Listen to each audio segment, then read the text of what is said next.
राजकीय बातम्या आपण पाहूयात न्यूज टॉप 9 मध्ये। ईडीकडून सुडापोटी कारवाई, आमची सत्याची बाजू न्यायालयात सिद्ध करू। तर रोहित पवारांची उद्या पुण्यामध्ये पत्रकार परिषद। ईडी कारवाईवर रोहित पवार यांची भूमिका स्पष्ट करणार। एअर स्ट्राईक, सर्जिकल स्ट्राईक केल्यानंतर भारतामध्ये शांतता। शेजाऱ्याला कळलंय हा जुना भारत नाही।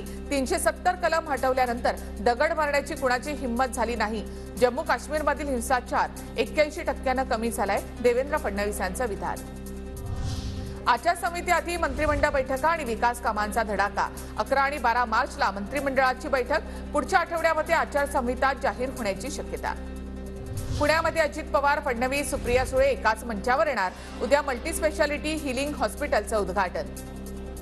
मुंबईमध्ये शिंदे गटाच्या घाटकोपरमधील शाखेचं भाजप नेते मंगल प्रभात लोढा यांच्या हस्ते उद्घाटन। शिवसेना शाखेच्या उद्घाटनावेळी आमदार पराग शहा हे देखील उपस्थित। मिंदेंना दिल्लीमध्ये जाऊन व्यापाऱ्यांची भांडी घासावी लागतात। हाऊसिंग कॉम्प्लेक्समध्ये मराठी माणसाला जागा द्यायला तयार नाही, त्यांच्याकडून मिंदे गटाच्या शाखेचं उद्घाटन। हा मराठी माणसाचा अपमान, संजय राऊतांचा हल्लाबोल। ईडीकडून सुडापोटी कारवाई, आमची सत्याची बाजू न्यायालयात सिद्ध करू। तर तुम्ही कोणत्या धरणातून सिंचन करून साम्राज्य उभं केलं, कोणता संघर्ष केला ते सांगण्याची तुमच्यात हिंमत आहे का? रोहित पवार यांचं ट्विट।